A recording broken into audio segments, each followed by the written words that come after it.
Welcome to Sri Sri institute from Vizianagaram. శ్రీశ్రీ ఇన్స్టిట్యూట్లో all competitive batch Telugu medium, English medium రెండు బ్యాచ్లు కూడా ప్రారంభమైనవి. ప్రస్తుతం అడ్మిషన్స్ అనేవి జరుగుతున్నాయి. క్లాసులు అనేవి 1/7/2026 ప్రారంభమయ్యి అడ్మిషన్స్ ఇంకా జరుగుతూనే ఉన్నాయి. మీరు ఎవరైనా సరే ఇన్స్టిట్యూట్లో మీరు వచ్చి జాయిన్ అయితే రేపు జరగబోయే జాబ్ క్యాలెండర్లో అనేక నోటిఫికేషన్లు ఉన్నాయి కాబట్టి త్వరలో అనేక నోటిఫికేషన్లు వస్తాయి కాబట్టి అన్నిటికి కూడా ఉపయోగపడుతుంది.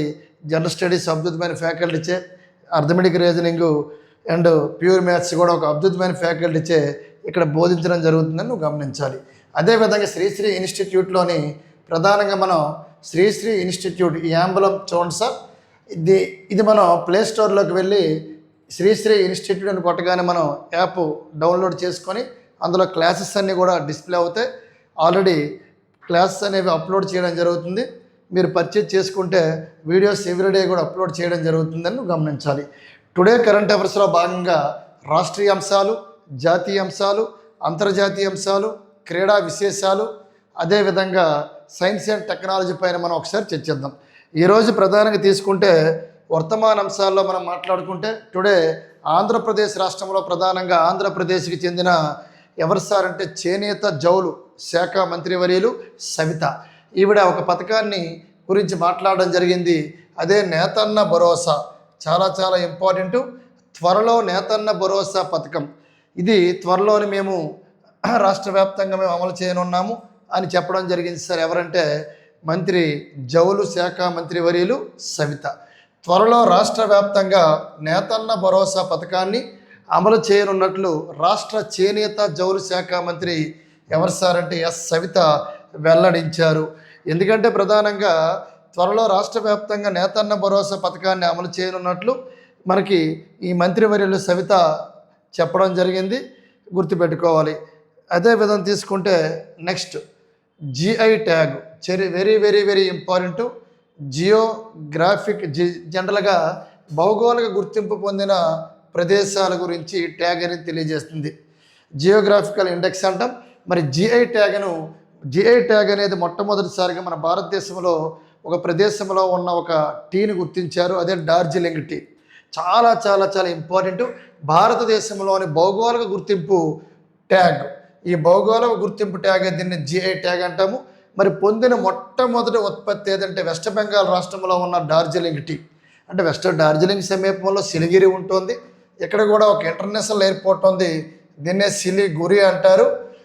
ఇక్కడ ప్రధానంగా తీసుకుంటే ఈ బాగ్దోక్రా ఇక్కడ ఒక ఎయిర్పోర్ట్ కూడా ఉందని గుర్తుపెట్టుకోవాలి, సిలిగిరి వద్దని గుర్తుపెట్టుకోవాలి. అయితే భారతదేశంలో భౌగోళిక గుర్తింపు ట్యాగ్ పొందిన మొట్టమొదటి ఉత్పత్తి ఏదంటే డార్జిలింగ్ టీ అని గుర్తుపెట్టుకోవాలి. మరి ఇటువంటి జిఐ ట్యాగులను ఇటీవలి కాలంలో ప్రధానంగా వెస్ట్ బెంగాల్ నుంచి చాలా వరకు, అదేవిధంగా తీసుకుంటే అస్సాం నుంచి, ఆంధ్రప్రదేశ్ రాష్ట్రంలో తిరుపతి లడ్డు కావచ్చు, లేకపోతే పొందూరు కద్దరు కావచ్చు, అదేవిధంగా తీసుకుంటే చాలా ప్రదేశాల నుంచి ఈ జిఐ ట్యాగ్ను గుర్తింపు పొందుతాయని గుర్తుపెట్టుకోవాలి. ప్రధానంగా మన ఈ జిఐ ట్యాగ్ అనేది ఎవరిసారి ఎక్కడ ఏదనేది ఒకసారి పరిశీలిస్తే ఈ ప్రతిష్టాత్మక ధృవీకరణ పత్రాన్ని 2004-2005 విద్యా ఆర్థిక సంవత్సరంలోని పశ్చిమ బెంగాల్లోని డార్జిలింగ్ ఒక వేసవి విడత కేంద్రం సార్ ఇది. ఈ డార్జిలింగ్ జిల్లా నుండి వచ్చిన ఉత్పత్తులను ప్రదానం చేశారు. అందుకే Indian first GI tag product Darjeeling tea ఇది సార్ మనకి కనిపిస్తుంది. భారతదేశంలోని ఫస్ట్ జిఐ ట్యాగ్ ప్రొడక్ట్ ఏదంటే డార్జిలింగ్ టీగా నువ్వు గమనించాలి. అయితే ఇక్కడ డార్జిలింగ్ అనేది ఒక వేసవి విడత కేంద్రము. ఇది పైన సిలిగిరి ఆ ప్రదేశం వద్ద ఉంది, మనం గుర్తుపెట్టుకోవాలి. మరి డార్జిలింగ్ హిమాలయన్ రైలు మార్గం కూడా ఉంది. యునెస్కో వారసత్వ జాబితాలోకి చేరింది 1999.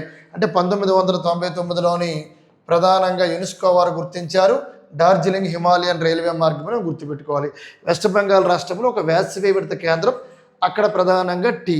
అసలు టీ బోర్డు ఎక్కడ ఉందంటే కోల్కత్తాలో ఉంది, గుర్తుపెట్టుకోవాలి. టీ యొక్క బోర్డు ఎక్కడ ఉంది అడుగుతాడు, కలకత్తాలో ఉంది.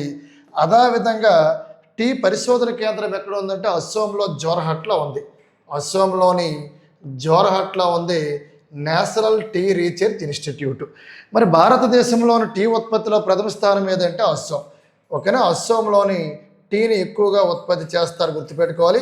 The largest tea produce with state in India Assam. అయితే అస్సాంలో ప్రధానంగా టీ పరిశోధన కేంద్రం జోర్హట్లో ఉంది. జోర్హట్ అనేది నీర్లి బ్రహ్మపుత్ర నది ఒడ్డున ఉన్న ఒక నగరంగా మనం చెప్పుకోవచ్చు. అక్కడ టీ పరిశోధన కేంద్రం ఉంది. అదేవిధంగా తీసుకుంటే ప్రధానంగా టీ అనేది మనకి ఆకుల ద్వారా లభిస్తుంది. మరి అస్సాం రాష్ట్రంలో ప్రధానంగా ఏవైతే ఉన్నాయో ఆ తేయాకు, టీ ఆకులు అనేవి కటింగ్ చేస్తారు కదా, దాన్ని ప్రూనింగ్ అంటారు సార్. ప్రూనింగ్ అంటే గుర్తుపెట్టుకోవాలి. కాబట్టి Indian first GI tag product ఏంటి సార్ అంటే చాలా చాలా ఇంపార్టెంట్, డార్జిలింగ్ టీ అని మనం గుర్తుపెట్టుకోవాల్సిన అవసరం ఉంది. ఇక్కడ ఇదే sir Darjeeling tea, West Bengal, highly valued for its distant sir, గుర్తుపెట్టుకోవాలి. ఇదే సార్ హార్మోన్. అంటే ఈ టీ అనేది ప్రధానంగా డార్జిలింగ్ టీ వెస్ట్ బెంగాల్లోనో, ఇదే సార్ ఇండియాలోని మొట్టమొదట జియోగ్రఫికల్ ఇండెక్స్ జిఐ ట్యాగ్ అనేది గుర్తించబడిందని మనం గుర్తుపెట్టుకోవాలి. ఈ ఇమేజ్లో ఉన్నదే. నెక్స్ట్ మనకు కావాల్సింది 2026 జూలై 1న హిమాచల్ ప్రదేశ్ రాష్ట్రం నుంచి ఒక 8, ఇవ్వండి సార్, ఒక హిమాచల్ ప్రదేశ్ రాష్ట్రం నుంచి ఒక 8 సాంప్రదాయిక ఉత్పత్తులు అధికారికంగా భౌగోళిక గుర్తింపు హోదా లభించింది. దీంతో ఏవైతే హిమాచల్ ప్రదేశ్ రాష్ట్రంలోని మొత్తం ఆ సంఖ్య అనేది 17కి చేరింది. జియోగ్రాఫికల్ ఇండెక్స్ అన్నాం మనం. కొత్తగా గుర్తింపు పొందిన 8 ఉత్పత్తులు మనకు కనిపిస్తున్నాయి చూడండి సార్. ఆ పేర్లు ఏవంటే, ఒకటోది స్పీతి యొక్క సిబర్ తార్న్, దీన్నే చర్మ అంటారు. రెండవది సలోని సఫేద్ మక్కా అనేది గుర్తుపెట్టుకోవాలి. మూడవది చంబా మెటల్ ఆర్ట్. నాలుగవది సిర్మోరి లొయాయ. ఐదవది కిన్నోరి టోపీ. ఆరోది మండి యొక్క సెపువాడి. ఏడవది కిన్నోరి ఆపిల్. ఎనిమిదవది కిన్నౌరి జ్యువెలరీ అనేది గుర్తుపెట్టుకోలేదు సార్. కిన్నౌరి జ్యువెలరీ అనేది. ఇలాగా హిమాచల్ ప్రదేశ్ రాష్ట్రం నుంచి ఈ జూలై 1న 8 ఏవైతే 8 ఉన్నాయో సాంప్రదాయ ఉత్పత్తులను అధికారికంగా ఈ భౌగోళిక గుర్తింపు అనేది లభించిందని మనం గుర్తుపెట్టుకోవాలి. Very very important. ఇటువంటి జిఐ ట్యాగులు అధికంగా పొందిన రాష్ట్రం ఏదంటే ఉత్తరప్రదేశ్ అని గుర్తుపెట్టుకోవాలి. చాలా చాలా చాలా ఇంపార్టెంట్. ఇదేంటి సార్, మళ్ళీ ఇప్పుడు మనం చెప్పుకున్నదే ఇవన్నీ కూడా 8 traditional products from Himachal Pradesh were officially granted geographical indicated status on July 1, 2026. ఇది గుర్తుపెట్టుకోవాలి, very very important. 8 traditional products from Himachal Pradesh were officially granted geographically indicated status on July 1, 2026. గుర్తుపెట్టుకోవాలి సార్. ఇవే మనం చూపించిన ప్రొడక్ట్లు 8 అనేవి రీసెంట్గా ఏ రాష్ట్రం నుంచి అడుగుతాడు? హిమాచల్ ప్రదేశ్. నెక్స్ట్ మనకి ఇప్పుడే జిఐ ట్యాగ్ని అధికంగా కలిగి ఉన్న రాష్ట్రాలు ఏంటి సార్ అంటే ఉత్తరప్రదేశ్. మేజర్ స్టేట్ ఉత్తరప్రదేశ్లోని 83 ఉన్నాయి సార్ యూపీలోని. సెకండ్ వన్ ఏదంటే Tamil Nadu 76. Third one west Bengal, ఇంతకుముందు కర్ణాటక ఉండేది, present west Bengal 59, Karnataka 4th place. ప్రపంచంలో అత్యధిక సంఖ్యలో భౌగోళిక గుర్తింపు పొందిన దేశం ఏదంటే జిఐ ట్యాగులు చైనా అనేది ప్రపంచంలోని అధికంగా భౌగోళిక గుర్తింపు పొందిన దేశం. 9,700కి పైగాని మనం గుర్తుపెట్టుకోవాల్సిన అవసరం ఉంది.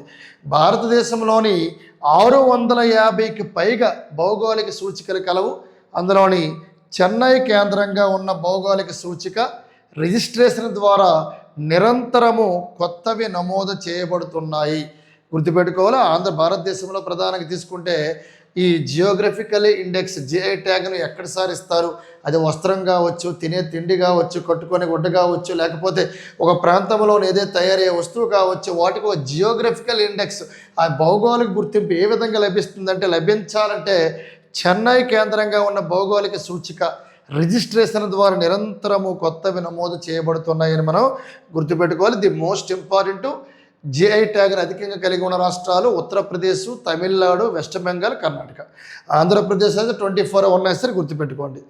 కాబట్టి ఇదండి భారతదేశంలో ఉత్తరప్రదేశ్ అత్యధికంగా 79+, ప్రజెంట్ 83 గుర్తుపెట్టుకోవాలి. ఉత్తరప్రదేశ్ రాష్ట్రంలోని చీరలు, అదేవిధంగా తీసుకుంటే బెనారస్ బ్రోకెట్స్, ఈ క్రాఫ్ట్, మీర్జాపూర్లో ఉన్న పీటర్ బార్టస్, ఇవన్నీ కూడా బార్టన్స్.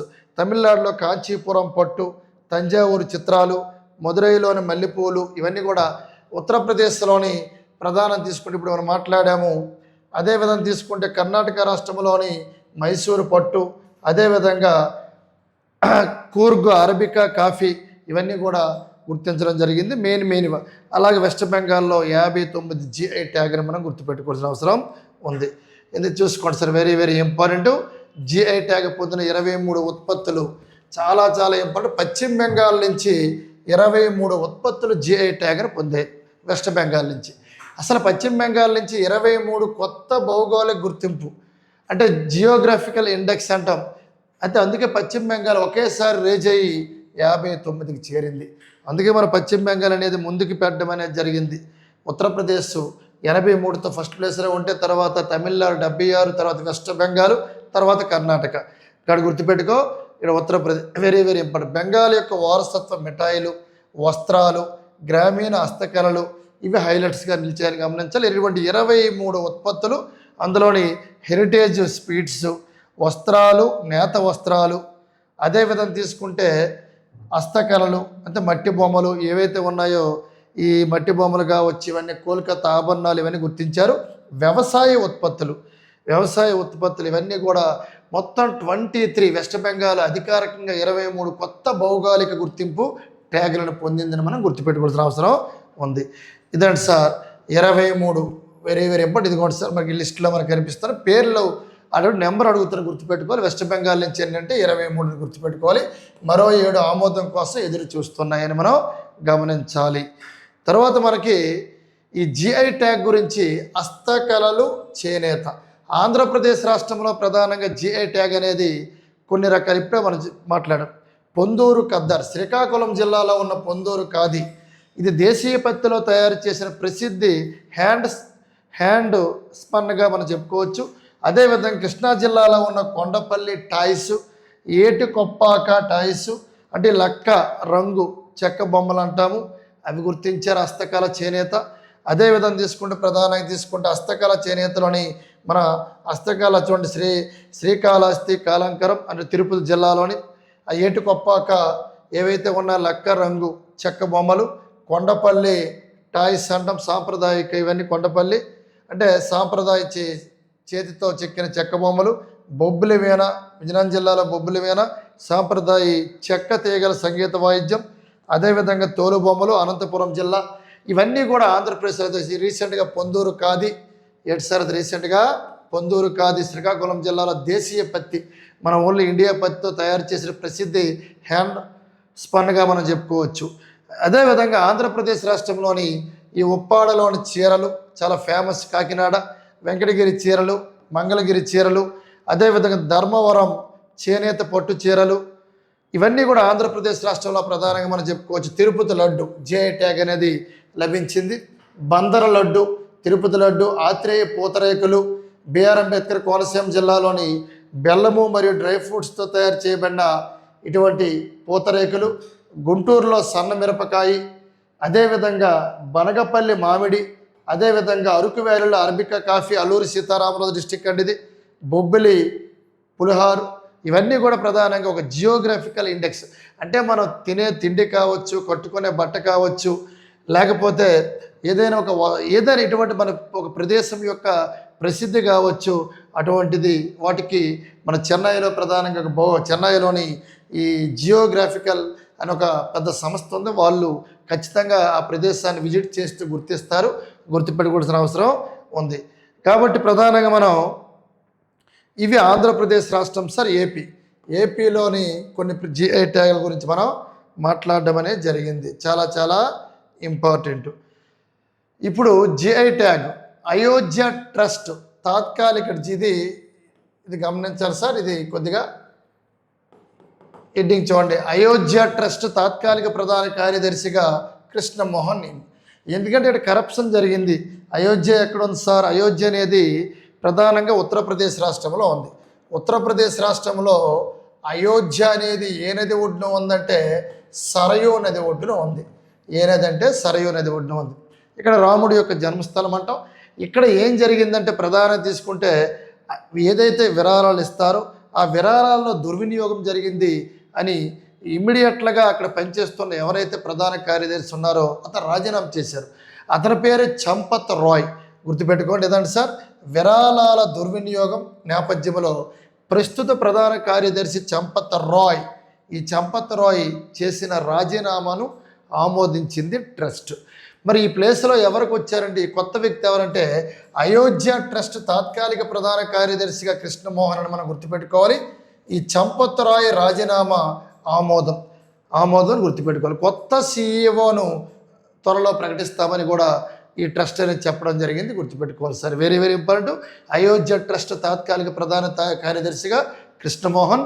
మరి ఎవరైతే రాజీనామా చేశారో పేరు కూడా గుర్తుపెట్టుకోవాలి, చంపత్ రాయ్. చాలా చాలా ఇంపార్టెంట్. నెక్స్ట్ వన్, విరాళాల దుర్వినియోగం ఆరోపణలపై పోలీసుల దర్యాప్తు జరుగుతున్న నేపథ్యంలో అయోధ్యలో జరిగిన ఒక కీలక సమావేశంలో నైతిక కారణాల దృష్ట్యా నేను రాజీనామా చేస్తున్నాను అని చంపత్ రాయ్ చెప్పడం జరిగింది.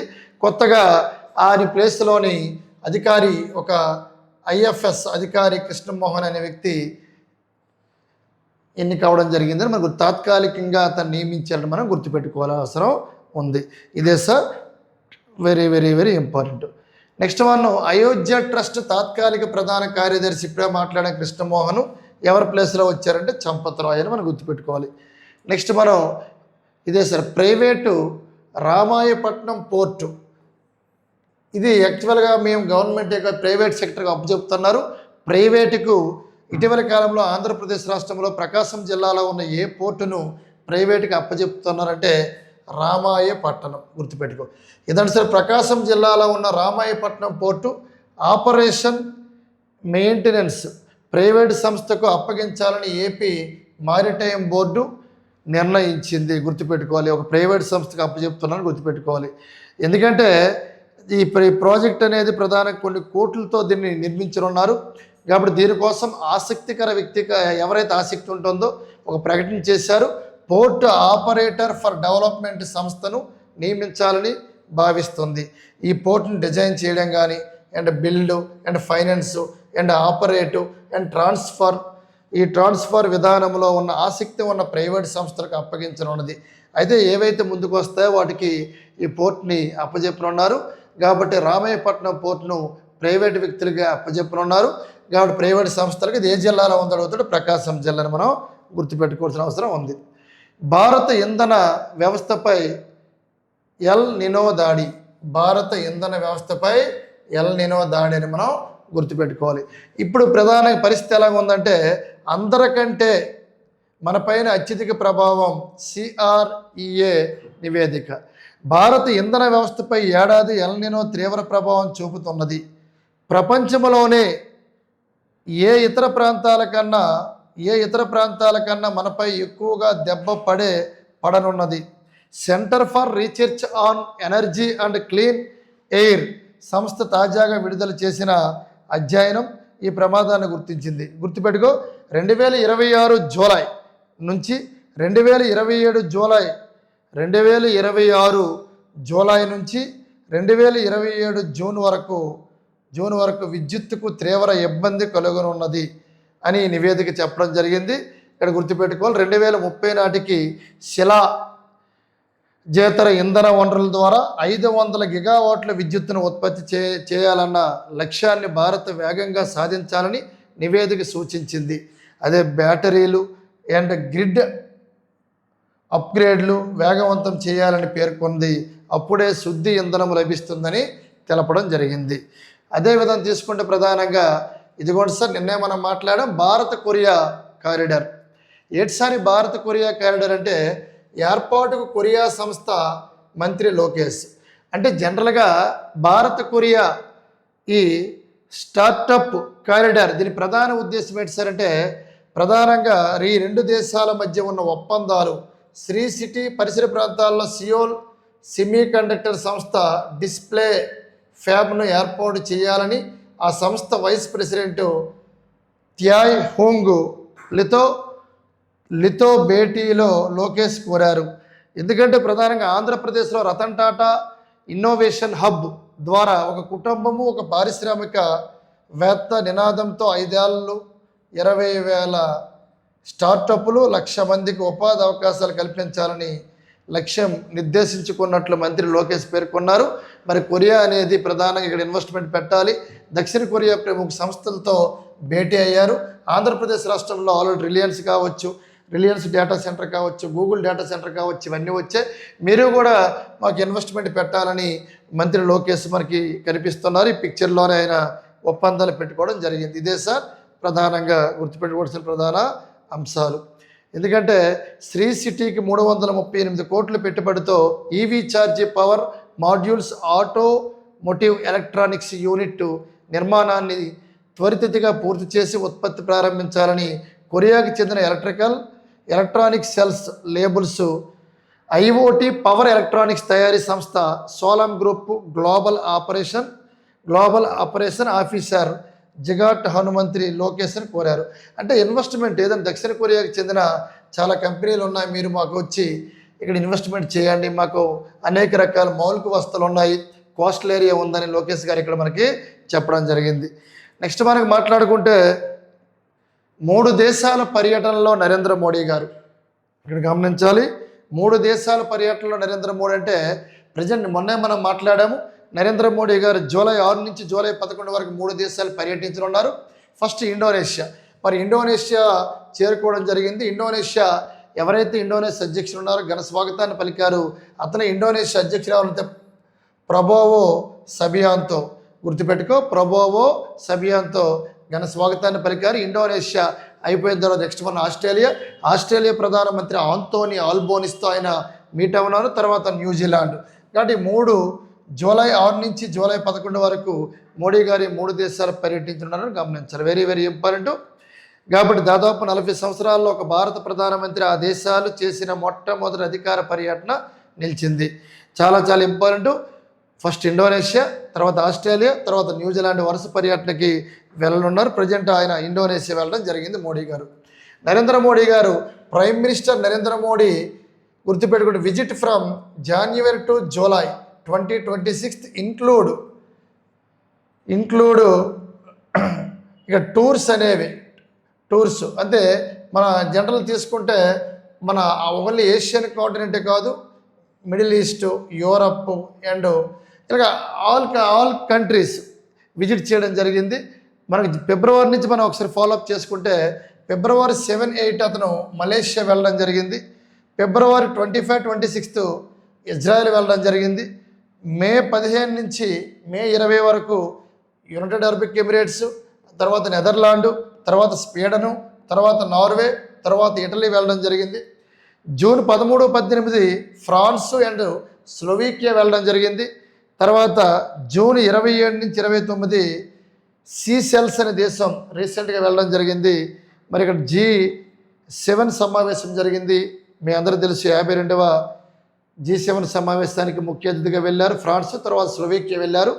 రీసెంట్గా సీసెల్స్, ప్రజెంట్ ఇండోనేషియా పర్యటనలో ఉన్నారు. తర్వాత ఆస్ట్రేలియా, తర్వాత న్యూజిలాండ్ అని మనం గుర్తుపెట్టుకోవాలి. పర్యటనలో ఉరుసుకురమ్మ అనేది ఎగ్జామినర్ అడుగుతున్నాడు. నెక్స్ట్ మనకి ఆల్రెడీ మన హైకోర్టు గురించి మాట్లాడాము.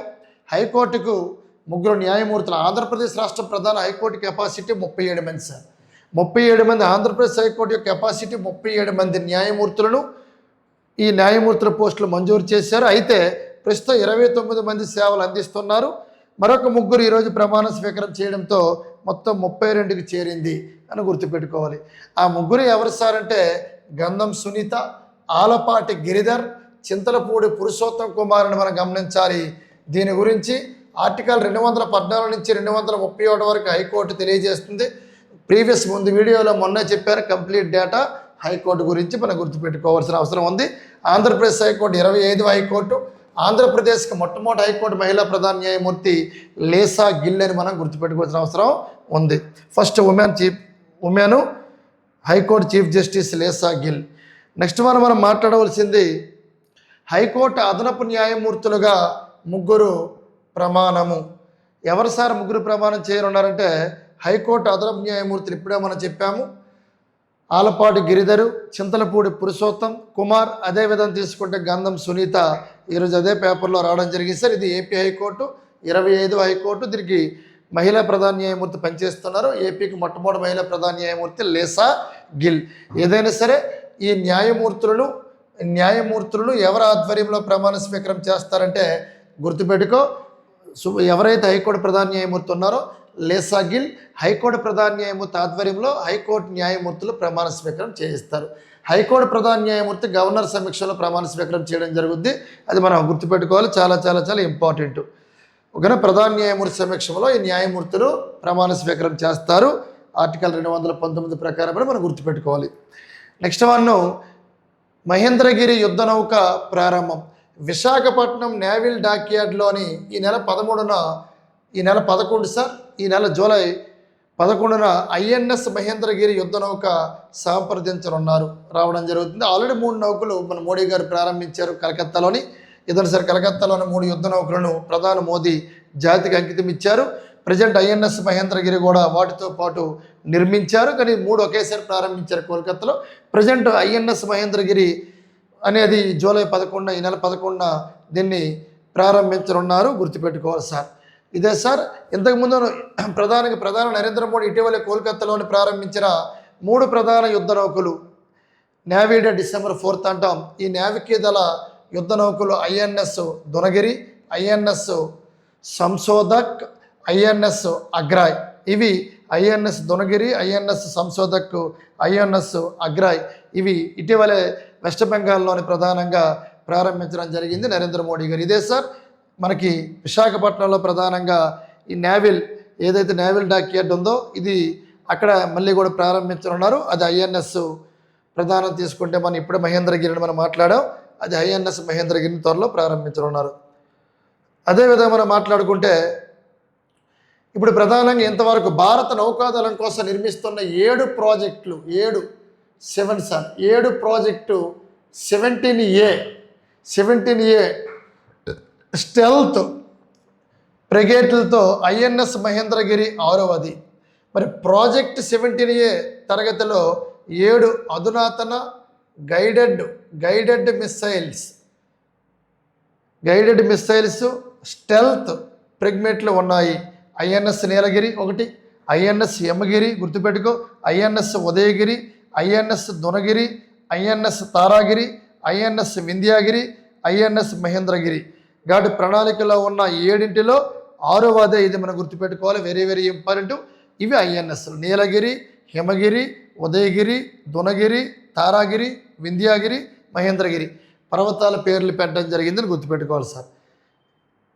ఓకే, నెక్స్ట్ మనకి దేశవ్యాప్తంగా సర్కారు బడుల్లో బ్రేక్ఫాస్ట్ అమలు చేయాలని, అంటే ఒక ప్రాథమిక పాఠశాలలో కాదు ఇంటర్మీడియట్ దాకా తీసుకెళ్లాలని సర్కార్ అనేది భావిస్తుంది. ఇంటర్మీడియట్ వరకు భోజన పథకాన్ని విస్తరిస్తామని ప్రీ ప్రైమరీ నుంచి 8వ తరగతి వరకు అమలు చేస్తున్న PM Poshan important. PM Poshan పథకాన్ని ఇంటర్మీడియట్ వరకు విస్తరించేందుకు మేము అడుగులు వేయనున్నామని కేంద్రం తెలిపింది. వచ్చే ఆర్థిక సంవత్సరం అంటే 2027-28 నుంచి ఈ పథకాన్ని అమలు చేసే అవకాశం ఉందని తెలపడం జరిగింది సార్. నెక్స్ట్ వన్, దేశవ్యాప్తంగా సర్కారు బడుల్లో బ్రేక్ఫాస్ట్, అదే పిఎం పోషణ్ స్కీమ్ గుర్తుపెట్టుకోండి సార్. నెక్స్ట్ మనం NCRB డైరెక్టర్గా అమిత్ గర్గ్.